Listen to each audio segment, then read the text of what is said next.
Hi, this may not please many people, but it's through pain and suffering that a human being can truly learn how to become a better person. I applied that talk in my book called The Treasure of Monte Cristo, and I want to explain and clarify why I did this. Many people have felt identified with this book, especially with the character of Edmond Dantes. That only reinforces my theory. So that's why in this split essay, first I will explain how Edmond suffers in my book, what's the tragedy behind his history. Then I will talk about how Edmond learned uh, from his problems and became a better person. Finally, I will explain why people feel identified with Edmond and why they should continue doing that because it's a good way to get out of the problems. Well, Edmund, Edmund was a very young man, 18 years old, and he already had a promising future for him. He was about to have marriage with his fiancée. Her name was Mercedes, and now he was about to become the captain of the boat called the Pharaoh.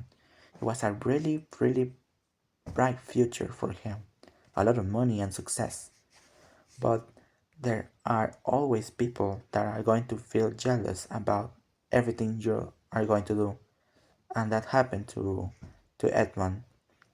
Danglars and Fernand were the people that were jealous about him.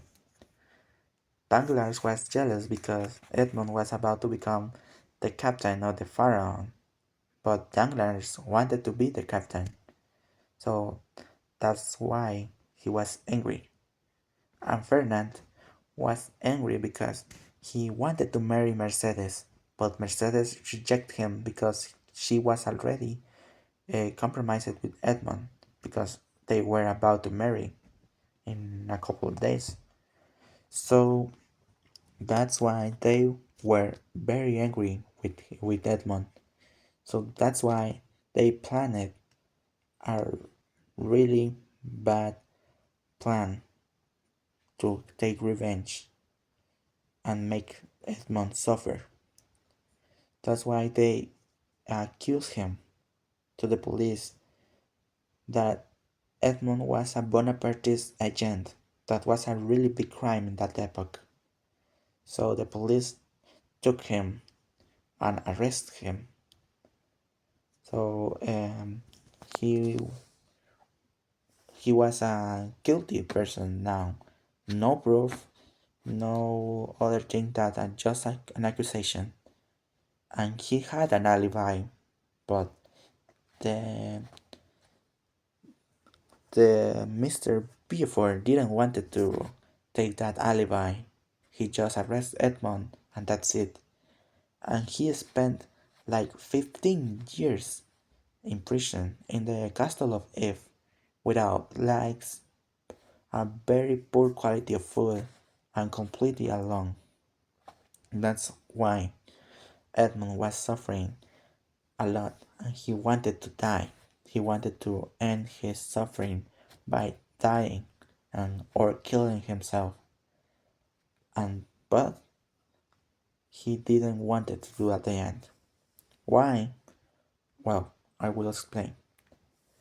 Suddenly one day an old man, a really wise man, called Faria, entered in his cell.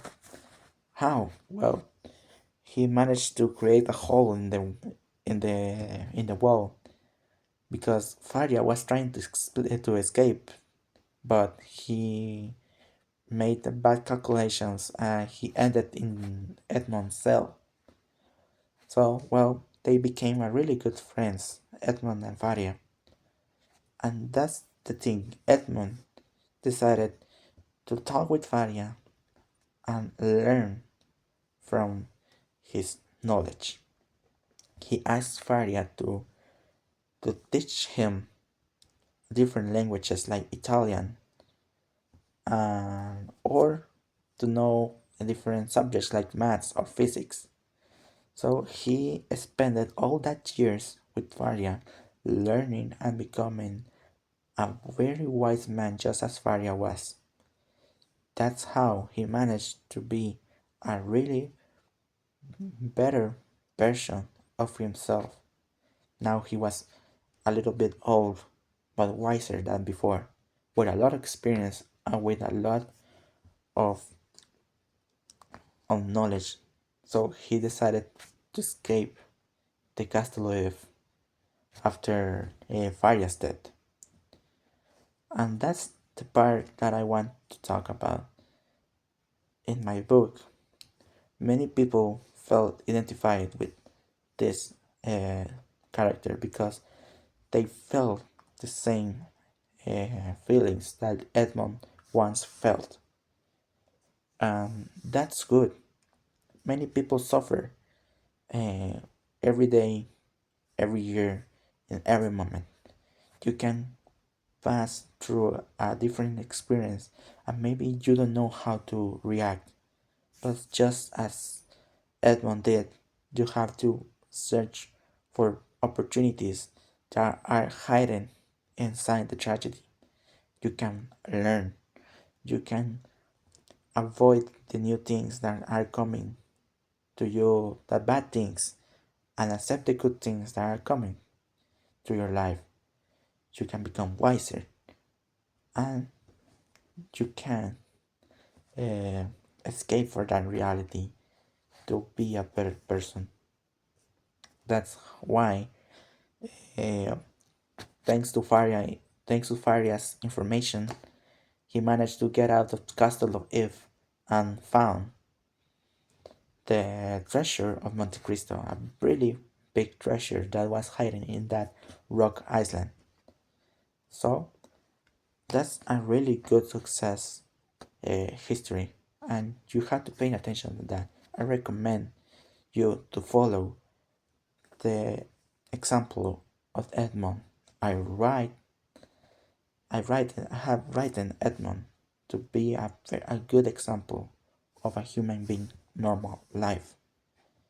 So, in essence, I think that people are here in the planet to suffer sometimes. Not everything is a happy thing. Not everything is going to be beautiful or gorgeous. Sometimes you need to suffer to really know how happiness really feels. So you better learn from your suffering and then you can be the best version of yourself. Thank you.